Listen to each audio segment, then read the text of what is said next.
ಗೌರಿ ಗಣೇಶ ಹಬ್ಬ ಹಾಗೂ ಈದ್ ಮಿಲಾದ್ ಹಬ್ಬದ ಅಂಗವಾಗಿ ಬುಧವಾರ ನಾಯಕನಹಟ್ಟಿ ಪಟ್ಟಣದಲ್ಲಿ ಪೊಲೀಸ್ ಪಥಸಂಚಲನ ನಡೆಯಿತು.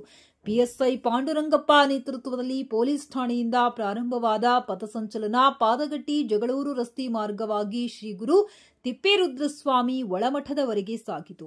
ಹಿಂದೂ ಮುಸ್ಲಿಂ ಸಮುದಾಯಗಳ ಸಾಮರಸ್ಯ ಬೆಳೆಯುವ ಜೊತೆಗೆ ಹಬ್ಬದ ಸಂದರ್ಭದಲ್ಲಿ ಶಾಂತಿ ಕಾನೂನು ಸುವ್ಯವಸ್ಥೆ ಕಾಪಾಡುವ ಉದ್ದೇಶದಿಂದ ಈ ಕ್ರಮ ಕೈಗೊಳ್ಳಲಾಯಿತು. ಯಾವುದೇ ಅಹಿತಕರ ಘಟನೆ ಸಂಭವಿಸಿದಂತೆ ಕಟ್ಟೆಚ್ಚರ ಕ್ರಮಗಳನ್ನು ಜಾರಿಗೆ ತಂದು ನಾಗರಿಕರಲ್ಲಿ ಭದ್ರತಾ ಭರವಸೆ ಮೂಡಿಸಲಾಯಿತು.